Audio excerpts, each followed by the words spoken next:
Dalam cerita One Piece, kaum naga langit memiliki wewenang yang tidak terbatas yang membuat mereka sering melakukan kejahatan besar. Kaum naga langit merupakan kelompok yang sangat berkuasa dalam dunia One Piece. Mereka dikenal sebagai dewa, yang berada di kasta tertinggi manusia. Inilah yang membuat mereka sering melakukan hal-hal mengerikan terhadap orang lain tanpa memperdulikan nasib mereka. Berikut adalah pembahasan berbagai kejahatan besar dari kaum naga langit. Poin yang pertama, yaitu melakukan perbudakan. Perbudakan merupakan kejahatan besar kaum naga langit yang sering kita lihat dalam cerita One Piece. Bahkan, ini merupakan hal mengerikan yang biasa dan lumrah mereka lakukan. Dalam dunia One Piece, seperti halnya di dunia nyata, perbudakan merupakan sesuatu yang mengerikan dan terlarang.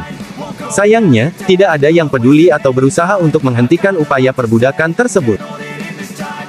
Bahkan, kaum naga langit sendiri dengan terang-terangan mendukung hal ini dan tidak ada yang berani melarang mereka. Mereka tidak pernah peduli dengan nasib atau nyawa orang lain di bawahnya. Bukti perbudakan begitu merajalela adalah bagaimana adanya rumah lelang khusus untuk para budak yang ada di Pulau Sabaody. Dalam ceritanya, kita melihat bagaimana berbagai jenis ras manusia, mulai dari manusia biasa, raksasa, bahkan duyung, memiliki nilai jual. Dan yang tidak kalah mengerikan adalah bagaimana kaum naga langit bisa membuat siapa saja menjadi budak mereka. Contohnya adalah ketika keluarga Kuma semuanya menjadi budak kaum naga langit karena mereka merupakan keturunan Buccaneer, atau kaum naga langit yang tertarik kepada Gini dan kemudian melakukan kawin paksa. Mereka tidak peduli siapa subjek atau orangnya.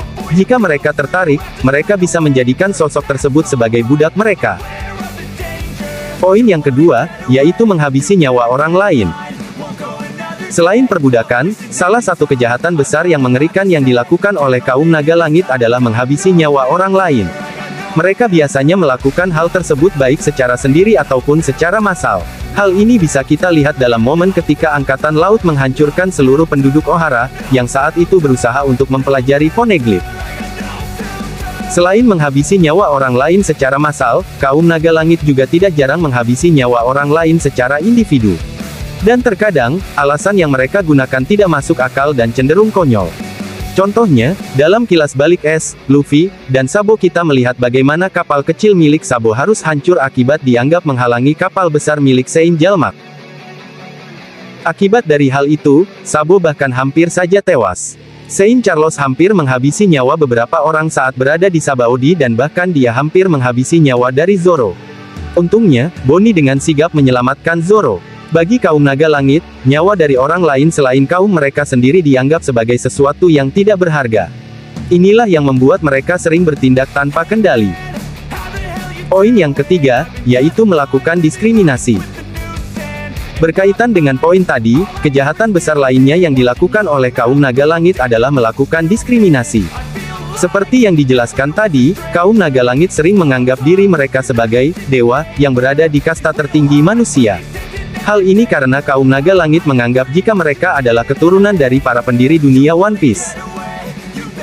Dengan status mereka dan juga kasta mereka yang berada di paling atas, kaum naga langit menganggap orang-orang yang kastanya berada di bawah sebagai manusia rendah dan dianggap sebagai hama, yang bisa mereka hancurkan kapanpun. Contoh nyata dari hal ini adalah bagaimana mereka bisa menghabisi siapapun tanpa perlu merasa takut atau merasa bersalah karena sudah menghilangkan nyawa orang lain. Dalam chapter sebelumnya, kita melihat bagaimana Gorosei Saturn mengatakan kepada Doberman jika manusia tidak ada bedanya seperti sebuah serangga. Mereka bisa saja berkembang biak kapanpun, yang mana membuat Gorosei Saturn memerintahkan untuk menghancurkan Pulau Egghead dan menghabisi semua orang yang ada di sana. Selain manusia, mereka bahkan melakukan diskriminasi terhadap ras atau bangsa lainnya. Poin yang keempat, yaitu menghadirkan pajak. Selain menghabisi nyawa orang lain, ini adalah kejahatan besar kaum naga langit yang membuat sebuah negara atau wilayah menjadi menderita. Sudah bukan rahasia dan bukan hal yang aneh jika kaum naga langit memiliki kekayaan yang luar biasa melimpah. Contohnya ketika Saint Charles berada di rumah lelang Kepulauan Sabaody.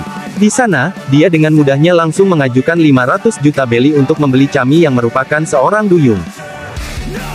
Apa yang dilakukan oleh Charles benar-benar membuat terkejut seluruh orang yang ada di sana. Mereka tidak ragu buat menghamburkan dana sebesar itu. Lalu, dari mana uang-uang tersebut berasal? Seluruh kekayaan tersebut berasal dari uang yang dikumpulkan dari negara-negara yang bergabung atau yang beraliansi dengan world government yang biasa disebut sebagai heavenly tribute, atau upeti, atau pajak. Banyak negara yang berusaha keras untuk memenuhi kebutuhan dana tersebut karena pada dasarnya, mereka melakukan hal itu dengan cara memeras atau memaksa wilayah tersebut untuk membayarnya. Dan jika mereka tidak mau melakukannya maka negara mereka akan hancur. World Government sendiri memiliki sebuah kelompok khusus untuk hal tersebut, yaitu God's Knight, atau Holy Knight. Poin yang kelima, yaitu menyembunyikan fakta sejarah. Kejahatan besar dari kaum naga langit yang terakhir adalah menyembunyikan fakta sejarah. Dalam cerita One Piece, kaum naga langit sering diperlihatkan sebagai orang-orang yang biasa mengenakan pakaian khusus. Namun, beberapa pihak lainnya termasuk bagian dari naga langit. Mereka adalah Imu Sama dan juga Gorosei. Dan seperti yang kalian ketahui, mereka seringkali menyembunyikan fakta sejarah dunia. Tanpa banyak orang sadari, sebenarnya ada banyak rahasia besar yang world government sembunyikan selama ini dari semua orang. Mereka sengaja menyembunyikan rahasia besar tersebut karena berbagai alasan. Salah satu kemungkinan alasannya adalah demi menjaga kekuasaan dan juga pengaruh mereka di dunia. Dan terbukti, selama ini cara tersebut ampuh untuk membuat mereka tetap menjadi penguasa dunia. Selain peristiwa Ohara, menghilangnya Pulau God Valley juga bisa jadi bukti nyata dari poin ini.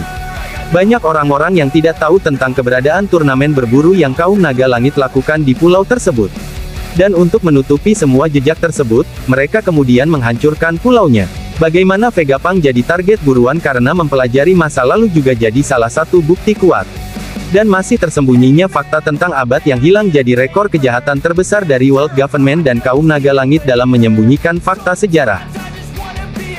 Kaum naga langit merupakan kelompok yang memiliki posisi tertinggi dalam tatanan masyarakat di dunia One Piece.